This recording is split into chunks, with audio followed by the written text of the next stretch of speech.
បាទសួស្តីបងប្អូនទាំងអស់គ្នាថ្ងៃនេះសូមជូនប្រវត្តិសង្ខេបទាក់ទងនឹង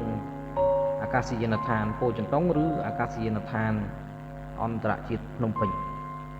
អាកាសយានដ្ឋាននេះត្រូវបានព្រួយផ្ដើមបង្កើតដោយ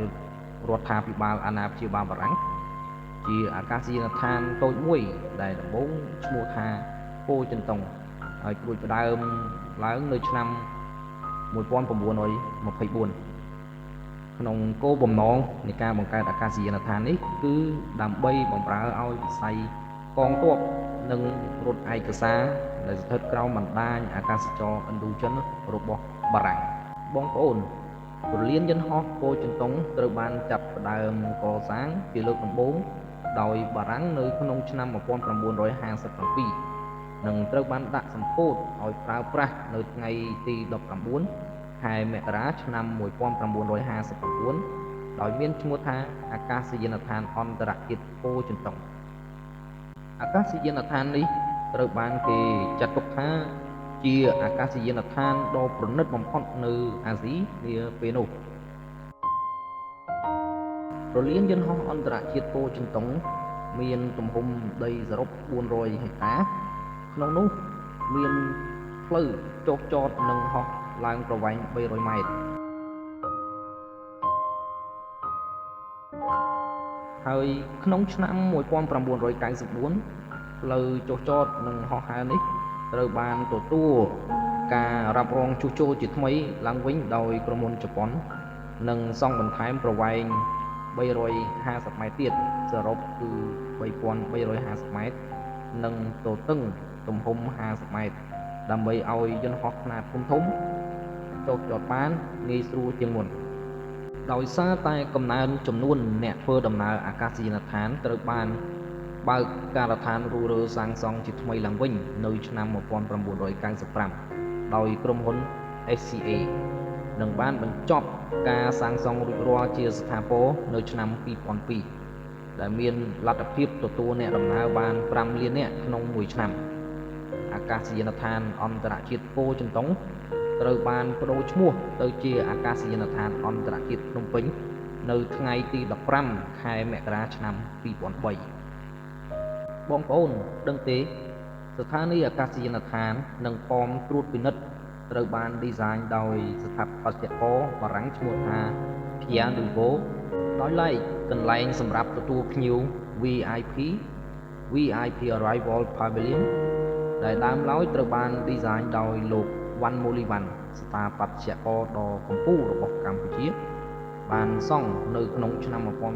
1963ជារចនាសម្ព័ន្ធដែកស្រោបដោយបន្ទះក្រណាត់ក្រោយមកវាត្រូវបានជំនួសដោយរចនាសម្ព័ន្ធបេតុងអាមេដ៏រឹងមាំបន្ថែមទៀតនៅឆ្នាំ1966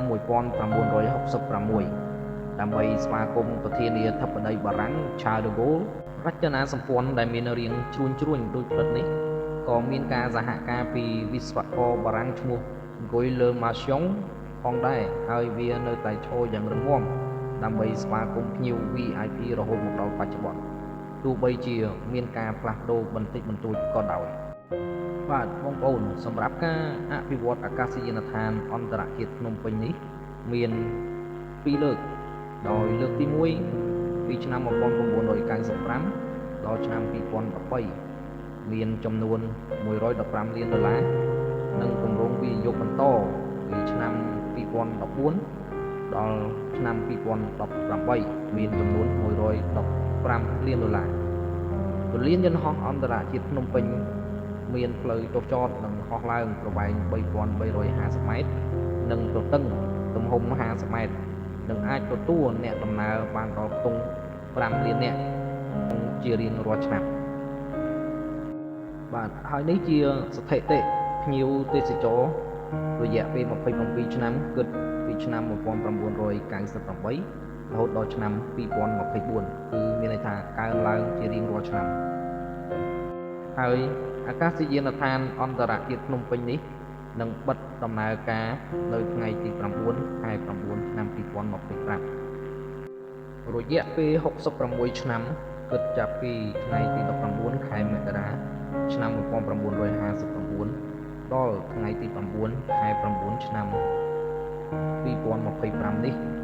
អាកាសយានដ្ឋានពោធិ៍ចិនតុងឬអាកាសយានដ្ឋានអន្តរជាតិភ្នំពេញ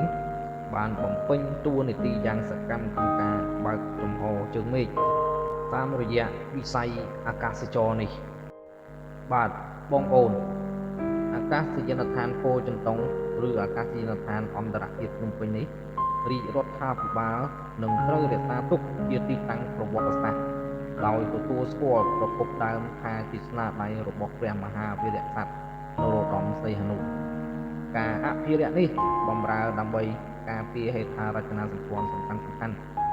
និងជាកិត្តិយសដល់ប្រវត្តិសាស្ត្រនិងការចងចាំរបស់ប្រទេសជាតិ